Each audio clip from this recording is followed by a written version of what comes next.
Yo, what's up, guys? I am back. I am doing a review because I just finished episode 1 of Bad Boys Texas. So I'm about to do a recap and review, and I'm gonna make this recap and review unlike all the other ones that you've seen. So stay to the end because we need to talk about the stuff that they don't talk about on this show, the things that they just skip right over as if we don't want to know anything about that. Please. So, first things first. Originally, when I watched this episode, I could already see who the star of the show was. First scene, first opening scene. Who do we see? Orlando Brown, and that's kind of obvious because Orlando Brown is literally like a childhood TV legend. Like we grew up watching him, not from just That's a Raven, but Family Matters.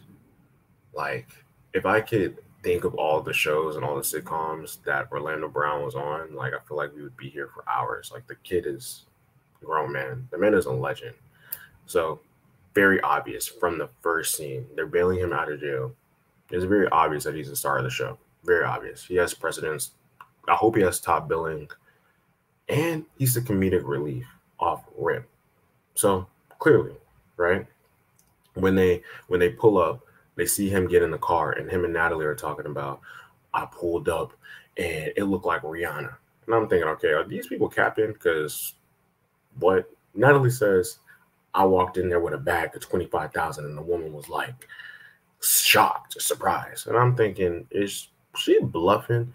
So this is what I mean when I say we're going to talk about the things that they don't talk about on the show.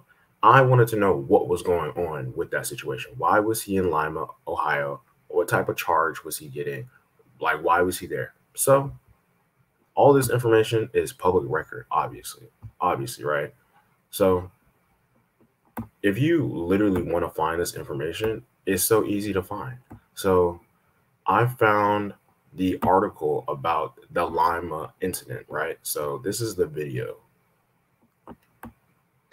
A former child TV star arrested in Lima last year has been released from jail. 35-year-old Orlando Brown had earlier pled guilty to criminal damaging instead of taking his case to trial. The judge sentenced him to 60 days in jail, but gave him credit for 42 days served and suspended the remaining 18 on the condition that he doesn't get in trouble with the law. Brown was a former actor on the Disney Channel series That's So Raven. He was arrested in December by the Lima Police Department when they responded to a call for a fight in progress at a home on Baxter Street. So, first and foremost, isn't it ironic that this incident happened on Baxter Street? Out of all streets in the world, Baxter Street. So, clearly he was sentenced to 60 days in prison or jail. Don't really know the difference, but 60 days in jail. He served 42. It was for an incident where he pled guilty to criminal damaging. In the show, he stated that the incident happened between him and the director of the show that he was filming. I could not find any information about the show that he was filming, but I did find more information on the bond that Natalie supposedly said that she dropped $25,000. When I heard that, I was like, okay, she's capping. There's no way that she just has $25,000 to put on someone's bond for a show for them to just get out to film a show. But apparently that is true. If you see right here, he is being held on a 25,000 bond in Lima. Police told the LA Times that they were called out to a Lima home and witnessed a fierce verbal argument.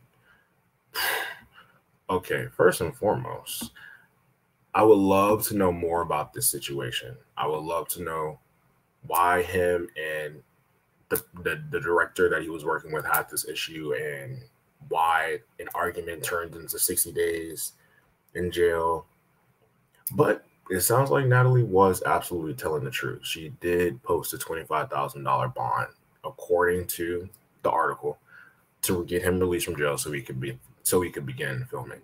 I've seen a lot of people talk about, oh, they're exploiting Orlando Brown, and I don't know. I just kind of don't agree with that. I think you can clearly see in past situations with Orlando Brown that his mental health may be varying at times. But I think we should also understand Orlando Brown, like I said, is a TV legend. Like, let's put some respect on his name. He knows exactly what he's doing. He knows why he was called to this show. I'm sure he knows very much so what the hell is going on. He ain't no dummy. He's not slow. He ain't new to this. He's true to this. So I don't think this is exploitation. I think this is actually a great opportunity for him. Not gonna lie, I think this is very much so a great opportunity for him. Very much so. I love that he's on the show, and I can't wait to see more of his comedic, more of the comedic responses that he has in his confessionals. The one thing I will say that is exploitation is that haircut that they gave him.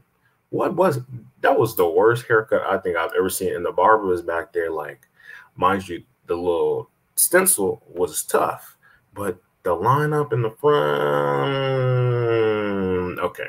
So now with everybody else, I don't really think everyone even knows who the rest of the cast is because they're not people that, you know, are recognizable by, you know, standards of Orlando Brown. So let's walk through it real quick. So this article, shout out to Parlay Magazine, right? They dropped the cast a while back when the trailer was released. So first up, they note Big Lue. So Big Lue is apparently from Florida, I believe. I think so. I heard him say Wagwan, which makes me believe that he's Jamaican.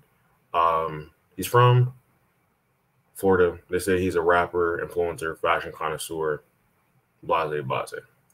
Personal opinion on him, I'll give that later. Mo City J. Mo City J is from Mo City, Texas, suburb of Houston, Texas.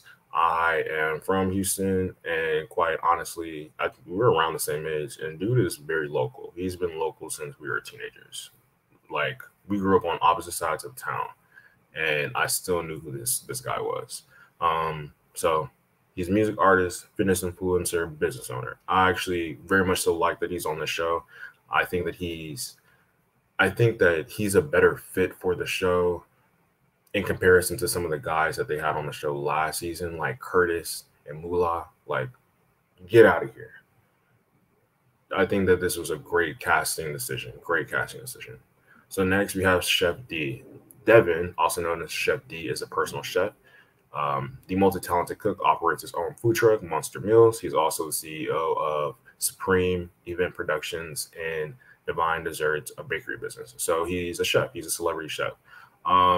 I did not know who this was at all, and I think he got on the show and kind of thought that people would know him. I don't know who this is. I have no idea who this is. No idea. No idea whatsoever. He said something about, I used to date someone famous, and I want everybody to know that I'm not just the boyfriend of someone famous, but like I have my own stuff going on. Who did you date? Who did he date? Who is he? I have no idea who this is.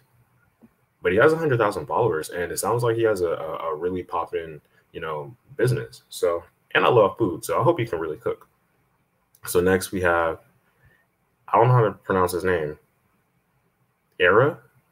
I don't think that he is as established as the rest of the cast, but I think that this may be a great platform for him. I do remember his audition when he auditioned, and he got into that fight with that Mexican boy, and he pushed that Mexican boy out the way, and they got to scrapping. So I already know that he's going to be a firecracker on the show. In fact, he specifically told them, y'all not running nothing over here, which is awesome. I love that. Good for him. So next we have Raz B. We all know who Raz B is. Raz B is also a legend. And if we're talking about exploitation, this is the only person I feel like is actually being exploited, because we've seen in some of the clips of episodes moving forward in the trailer that, you know, he seems to be kind of like maybe bullying somebody, Orlando Brown, on the cast. And I don't think that's his nature. So exploitation to me is putting someone in a position to where they have to act out of character in order to gain something. And I think he's absolutely acting out of character. But we all know who he is. He's a legend, very well respected. I respect him. B2K is like, what the hell? Come on. B2K. Enough said. Name speaks for itself. Point blank period. So I'm actually glad that he's on the show too. I'm very glad that he's on the show. Next we got hold on. This doesn't even show everybody. This don't even show everybody. Hey, they dropped the ball. But anyway, we can go through it up here. So then we have Jonathan Wright. Jonathan Wright, hairstylist, used to work with Meg. We know that. We know that. Rell, he was on season 1. Jonathan was also on season 1. I think Rell is from Baton Rouge. Jonathan's from Dallas. Then we have Carry On, Kirk Franklin's son that he does not take care of. I think Carry On's from Dallas. Now we have Anthony, was also on season 1. He's from Houston. We already touched on Orlando Brown, already touched on Rasby. Prince is Love and Hip Hop Miami star. I don't know if he's on Love and Hip Hop anymore, but I'm glad he's on the show too. He seems really, really, really, really funny. Mo City J, already touched on him. Chef D, already touched on him. Big Lue, already touched on him. And Ron, already touched on him. So it seems like, honestly, this cast is way better than the cast of season 1. Way better. Way better. Way better. They have celebrities, they have influencers, and they have people we don't know. And I think this is the best cast we've seen across any Zeus show. Whether it's baddies, what else is on Zeus? What else? All them shows. I think this is the best cast. Best casting. Shout out to Natalie because she did that. So after they introduce everybody on the cast in their own little confessionals, they bring them to a bridge and they all start talking, right? And Natalie automatically gets to being messy, gets to being executive producer and says, okay, so who is the baddest? Who's going to run the house? And I feel like right then and there is where you can see everybody's personality. You see Jonathan pop up like, y'all know I'm going to run the house. You see Mo City J pop up. You know I'm going to run the house. And this is why I said I'm leaning towards fucking with Aaron, because he said, y'all are not going to run nothing over here. Like, let's just make that real known right here. You're not running anything over here. Point blank, period. And I feel like that's how you should be with people that you already can see are eager to display dominance in whatever environment they're in. Like, we're all grown men. What do you mean? Who's going to run the house? Who's going to run the house? And then right there, that's where all hell breaks loose. And Jonathan binks Anthony in the face. I hope I can find this video. Let's see if I can find this video. Hold on, y'all. Hold on. Bear with me. Hold on.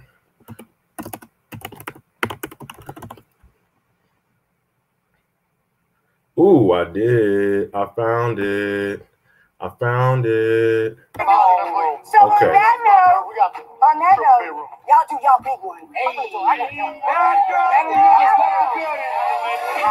Like, yo, Natalie finna leave, and this boy hauls off on dude. Let's try to slow-mo this. Let's slow-mo this. Quality, speed, playback. Let's put it on 5, right? A big one.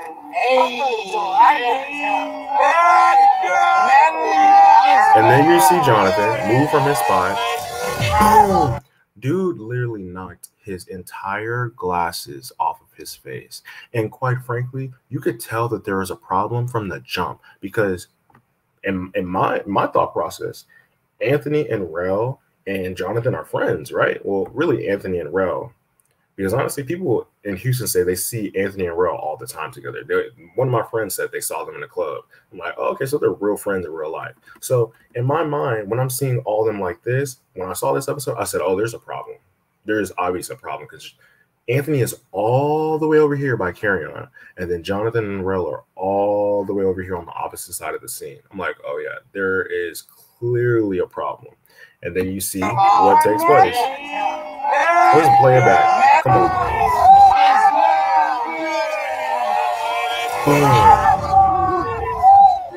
Boom. Yeah, he really knocked the glasses off of his face. Straight off of his face. And my thing with that is, like, Jonathan can fight. Like, why are you sneaking him? And you're fighting someone that can't fight. Why are you sneaking them? And that's not the first time that he's done that. He seems to sneak a lot of people.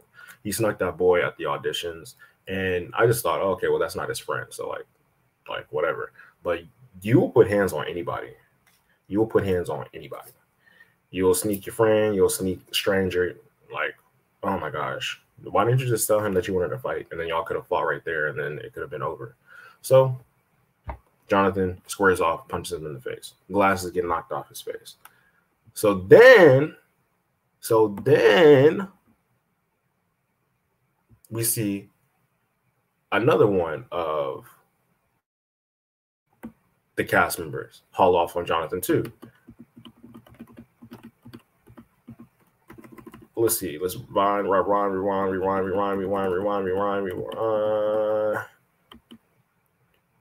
Right. So another one of the cast members hauls off on him too. I'm gonna share my screen again. Boom. Like that. Niggas fight. Niggas fight. All I hear is like, boom. And then you see this other guy jump in. And it's like, yo, both of the biggest people on the cast are jumping into a fight. For what? Y'all are big. Y'all are like 6'2", 6'3", 6'4". Why are y'all jumping this man? This is called jumping. That's jumping. That is jumping. So then I was like, okay, well, maybe he has an issue with so-and-so. Maybe he has an issue with so-and-so. But apparently that was Chef D that ran up and hit him, right? So at that point, I just thought to myself, ooh, okay. Chef D is giving weak.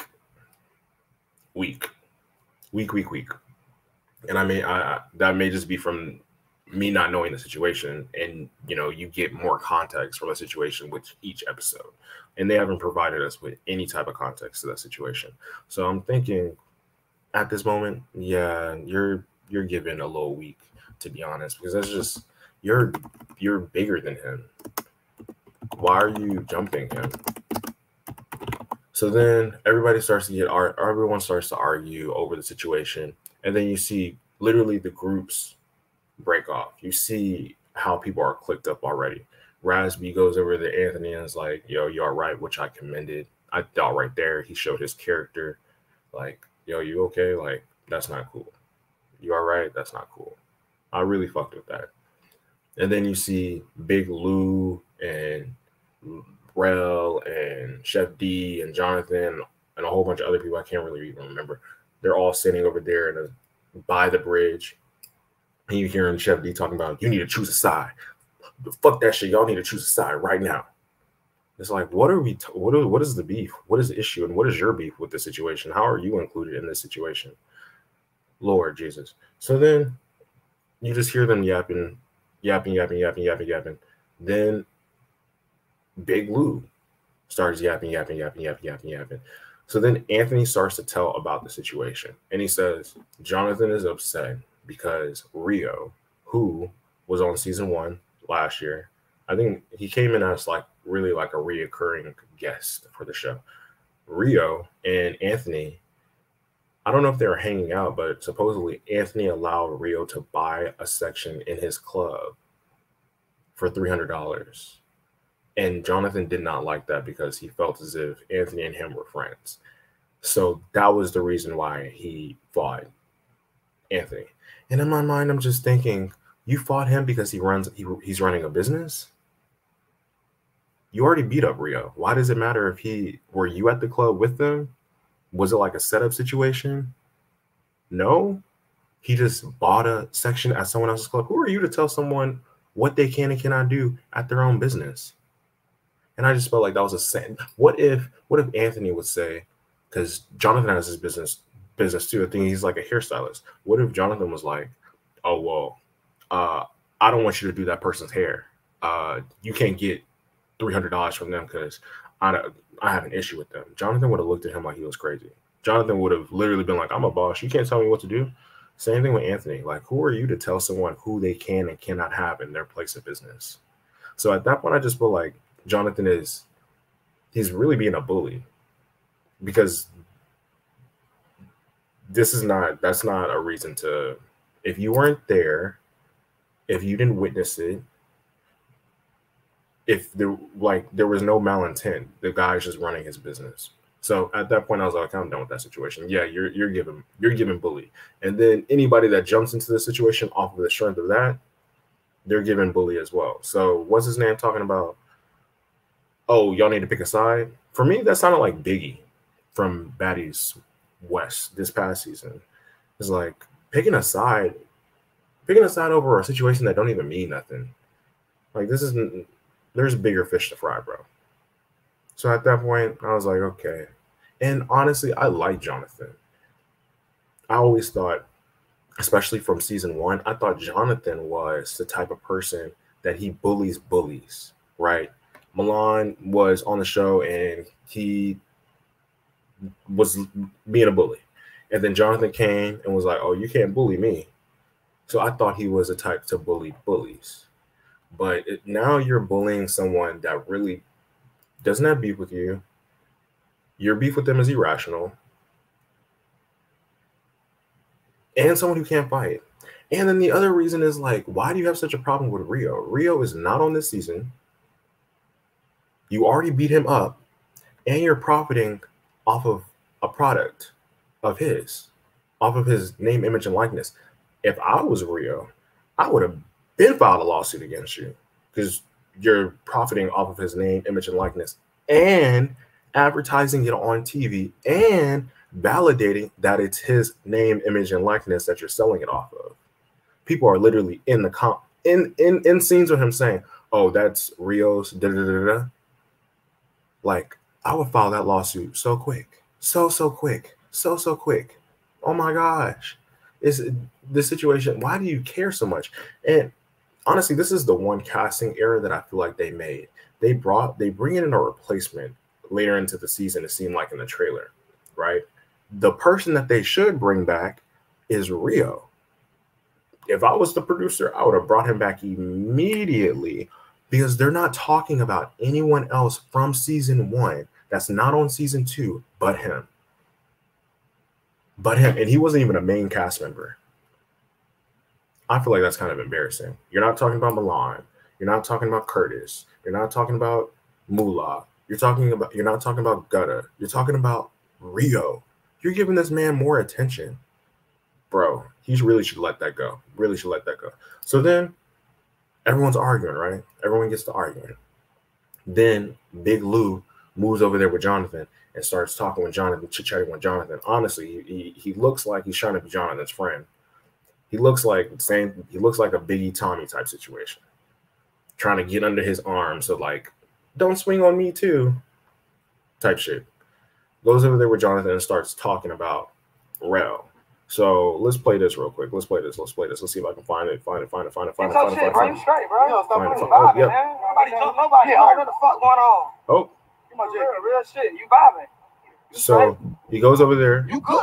And they end up talking. Real shit. And the radio like y'all jump somebody. Ain't nobody talk nobody. I hear. But they did jump him. What the fuck? The man was standing clearly not ready to fight anybody. And it wasn't like Johnathon punched him. Johnathon punched him here. Snuck him. And then someone else jumped into this. That's jumping. What are you talking about? What are you talking about? And honestly, this situation right here, this scene right here is the funniest scene of this whole episode. Here.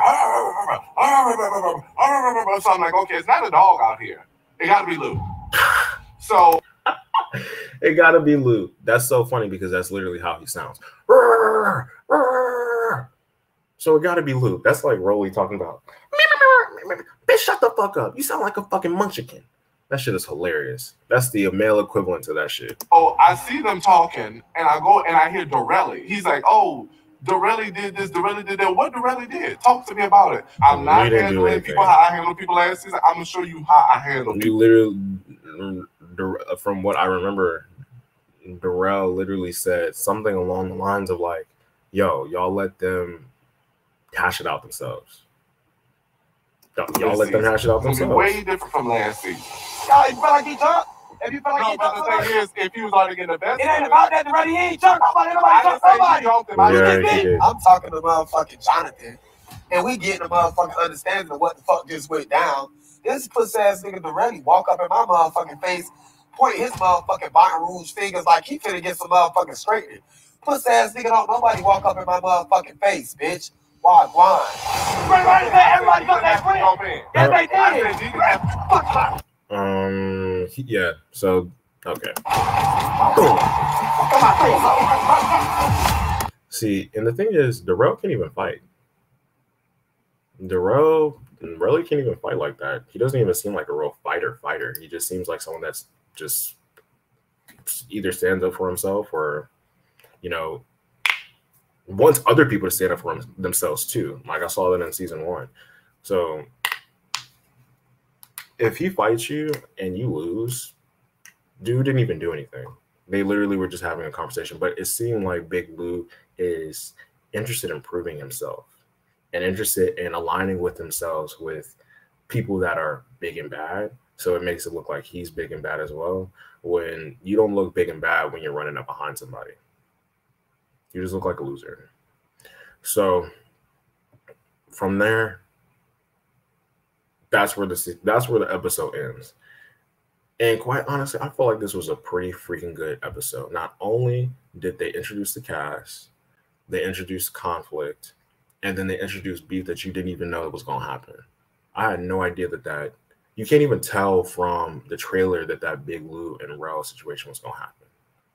So quite frankly, I already know that this season is going to be way better than season 1. Quite frankly, I already know that this season of Bad Boys Texas is going to be way better than any show that Zeus has produced thus far. So I'm excited for it. Episode 2 literally comes out today, because it's Sunday, and I'm gonna watch it and give a review and recap of that shit sometime this week. Like, comment, subscribe, leave a comment, tell me who your favorite bad boy is so far.